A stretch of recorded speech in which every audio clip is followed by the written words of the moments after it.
Lição número 179. Deus é só amor e, portanto, eu também. 167. Só existe uma vida e eu a compartilho com Deus. Deus é só amor e, portanto, eu também. 168. A tua graça me é dada. Eu a reivindico agora. Deus é só amor e, portanto, eu também. É interessante que a gente fala que Deus é a vida, que a vida é Deus, mas ainda assim acreditamos em morte. Isso não tem lógica nenhuma, pois se Deus é a vida e Deus é imutável, é tudo o que existe, e é isso que é a vida, então a vida não pode morrer, a vida não pode ser alterada, mudada, atingida. A vida é invulnerável. E o fato é que só isso é a vida, porque Deus é a vida e só existe essa vida, uma única vida. Aqui a gente acha que existe a vida da Bruna, a vida do fulano, a vida do cicrano, a vida do sol, que é mais longa, a vida do cachorro, que é mais curta.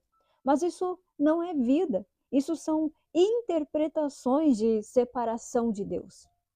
Se você perceber, tudo o que é chamado de vida é o que a gente faz, é a nossa rotina, são os nossos papéis, são as nossas funções no mundo.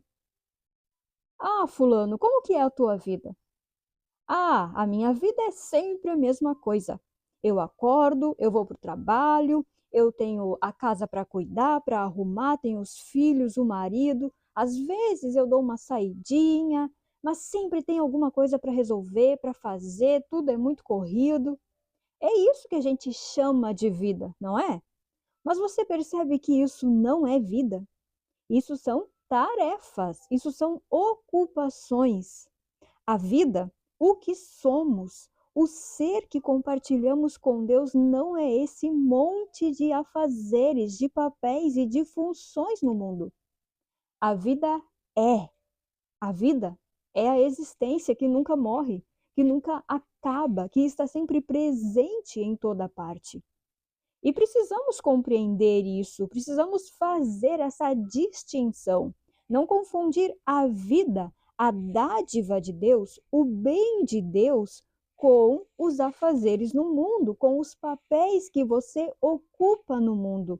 Porque uma coisa não se mistura com a outra, uma coisa não tem nada a ver com a outra. A vida é eterna e imutável. Os papéis, os afazeres, as funções, as atividades no mundo são passageiros, são temporais, mudam a toda hora e acabam, se vão. Ou seja, isso não é a vida, não pode ser a vida. A vida, a existência, este estado imutável e invulnerável, é a graça de Deus que nos foi dado. Então percebe que isso não foi dado para a personalidade, a graça. Isso não foi dado para o corpo, para a Bruna.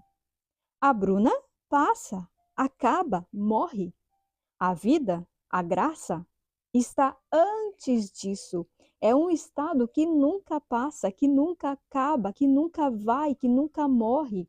Ainda que o corpo passe, ainda que a Bruna se vá, né? E que nem mesmo ela seja lembrada. A vida não é isso. O que não passa é a vida. E essa é a graça que Deus nos concedeu, de sermos como Ele, de sermos a eternidade, de sermos a imutabilidade, sempre presente, sendo a própria existência.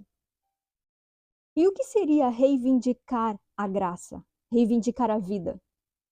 Será que poderia ser os papéis, as funções, as atividades reivindicando serem a vida, serem a eternidade?